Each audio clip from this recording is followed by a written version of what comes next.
You know how when you have bad feelings inside of you and people say, oh, just let it go. You just need to let it go. You need to forgive them.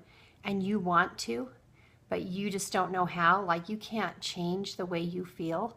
Like you can't just like let it go. Like you want to, but you don't know how. Well, I've learned a few tools about how to do that. Today I want to teach you one of them.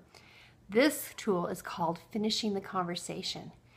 Sometimes you have things that you don't get to say to people, like you don't get to finish a conversation with somebody, like either they cut you off or you can't say it because it's too scary, or you shouldn't say it because you're going to get fired, or whatever reason it is, or it's too mean and that's not you. But you have these things inside of you and you need to like get them out, but you can't to the person. And a lot of times it's not good to say it to the person, because especially if they're hurtful things that you want to say, angry feelings or really mad, hurtful things that you need to say, it's not good to say it to the person themselves, because it's like throwing up on them. Like you don't want to throw up on somebody and get all that negative yucky out and dump it on them, even though sometimes you might want to. But it's not good to, right? But you do need to get it out, but you don't need to necessarily get it out on them in order to get it out of you. So finishing the conversation works this way. It allows you to get all that yucky out of you without actually hurting that person, and it allows you to heal. So this is what you do. You need to go somewhere where no one can hear you, and I mean no one. So for me, a lot of times that's driving in my car alone with my windows up.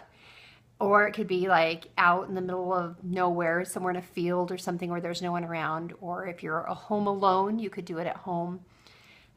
Make sure you close the windows so the neighbors can't hear you. Anywhere where you can be totally and completely alone. So you get someplace like that, and then you are going to use your imagination, and you're going to invite that person, whoever it is that you need to finish that conversation with, you're going to invite that person to be with you.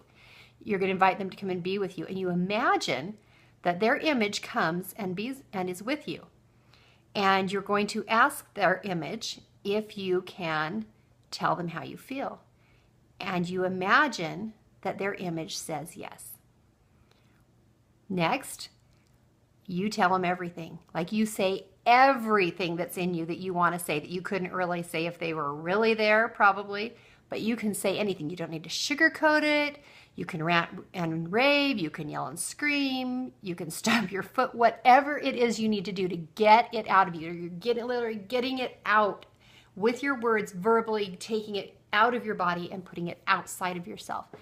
And you get it all out. Like say everything. When you're done with that, just take a deep breath. Let it be quiet for a moment. And then the hard part comes. You're going to ask the person to forgive you. I know it's all their fault. I know that you were the one that was wronged. I totally get that. But you're not apologizing for what they did. You're not apologizing for anything that you didn't do. What you're apologizing for is just your negative feelings and for pointing it toward them. So I know this is like a really hard part, especially when those feelings are deep and they're hurt and you really are the one who was wronged and you really are the victim. It's really hard, and you're not apologizing for anything that you didn't do. All you're doing is apologizing for yucky feelings inside of you that you have toward them. And when you do that, you feel so much better. So you're going to imagine this person there, and you're going to apologize for your yucky feelings and for pointing it at them. And then you imagine that you ask them to forgive you. And you imagine that they say yes. After that, you imagine that they leave.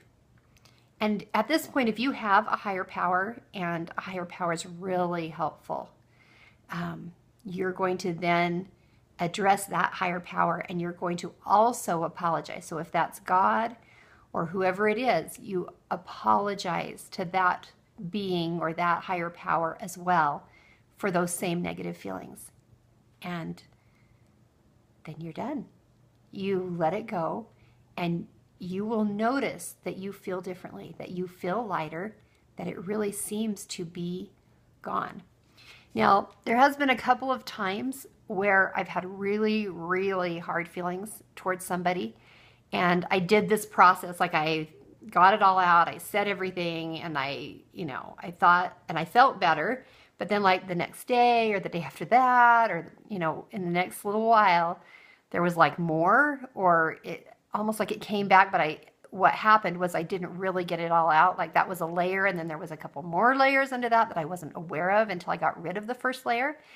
And so if this happens, you just need to repeat the process. And you might need to repeat it a couple of times or so before, with the really deep-seated stuff, before it really is gone. But once you do this and you really get it out, you will be amazed at how much lighter you feel, because it takes a lot of energy to keep that negative inside us. It really does. You don't realize it's taking your energy, but it is taking your energy to hold it inside, to keep control, to maintain, to keep a smile on your face, whatever it is. It takes energy. And so when you get it out, you're no longer spending energy on that, and you actually feel lighter and you feel happier. And it makes a big difference. This is one really helpful tool in letting go of the past, finishing the conversation. And it's a healthy way to do it. You're not hurting that person. You're just helping yourself to heal and to let go of stuff that you don't want to hold on to because it's yucky and you just need to get rid of it. So try this tool. It is awesome.